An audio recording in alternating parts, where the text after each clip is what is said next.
Good morning, children. Today you will complete the exercise number 1.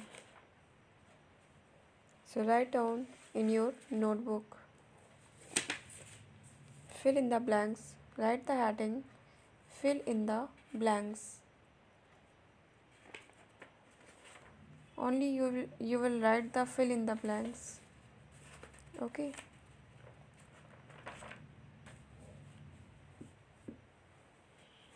Yes. Options आप नहीं उतारेंगे. Okay. Muscular. First number is muscular. MUSCULAR. MUSCULAR. Muscular.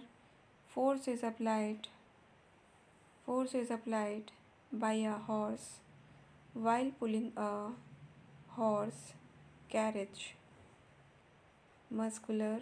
Force is applied by a horse while pulling a horse carriage. Second number is opposite. Opposite. Poles of a magnet. Poles of a magnet always attract each other. Attract each other. Third number is gravitational. Gravitational.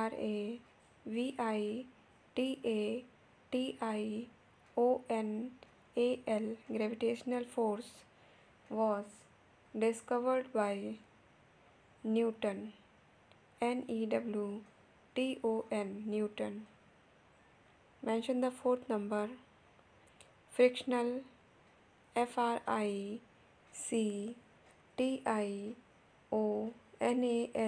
Frictional force acts in a direction opposite to the motion of an object.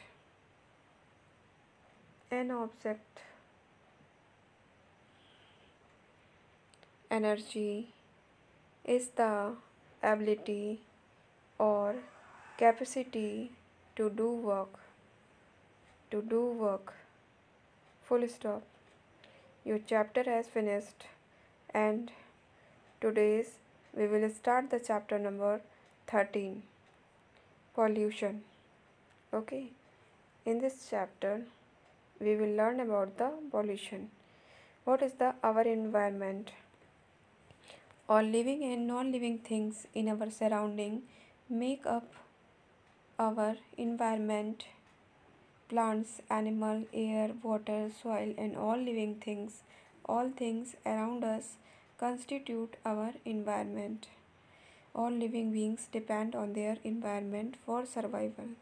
सभी जीवित और अजीवित वस्तुएं क्या होती हैं, हमारे चारों तरफ इन्वायरमेंट में रहती हैं. Okay.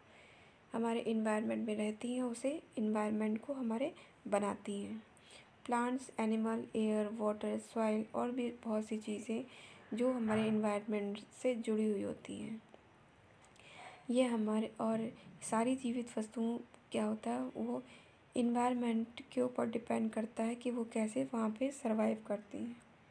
Now introduce in the environment. Human needs animal and plants for their survival. Human को एनिमल्स और प्लांट दोनों की ज़रूरत पड़ती है सर्वाइव करने के लिए. They also need air and water from the environment. इसे हमें सांस लेने के लिए एयर की ज़रूरत पड़ती है और जब हमें प्यास लगती है तो हमें वाटर की ज़रूरत पड़ती है. ओके.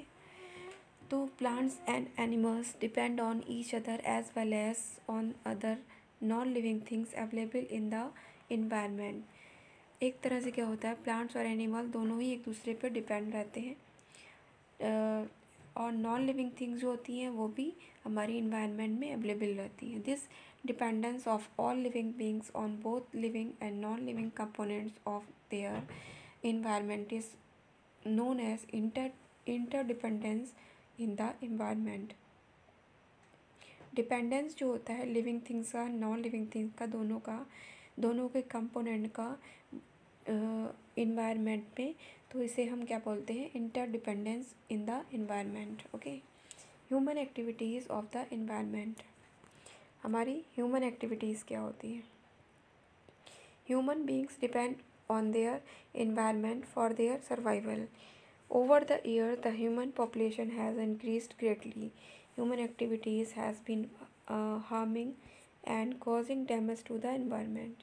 Human beings क्या होती हैं, ह्यूमन बींग्स को अपने आप को सर्वाइव करने के लिए इन्वायरमेंट के ऊपर डिपेंड रहना पड़ता है.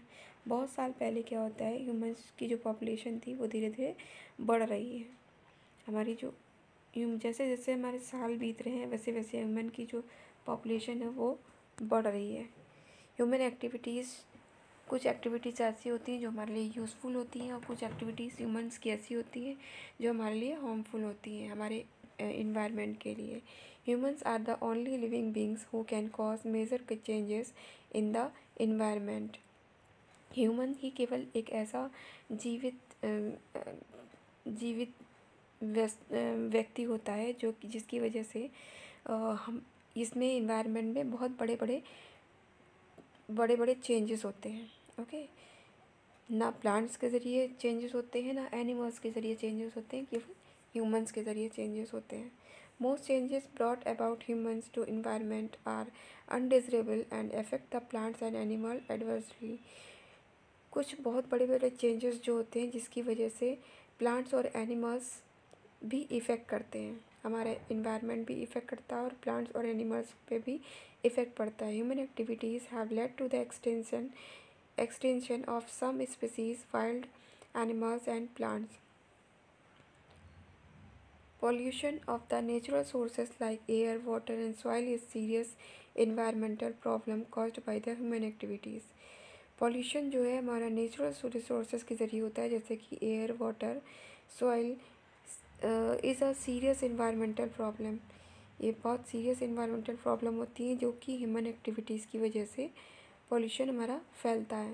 Humans cut the down trees and forest to make building and cities.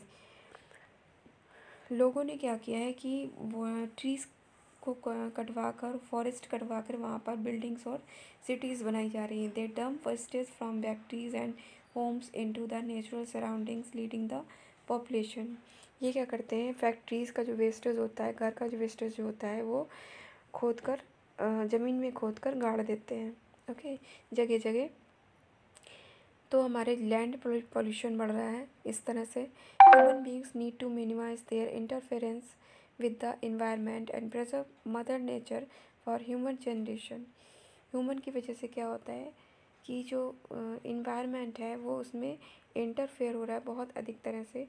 तो जो फ्यूचर जनरेशन है उसके लिए हमारी जो नेचर है उसको हमें प्रिजर्व करके रखना चाहिए, साफ़ करके रखना चाहिए.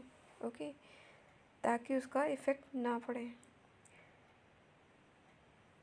This chapter has finished. Next period I will continue to it. Okay. So today's your work is complete the exercise in your notebook and watch your video and read the chapter.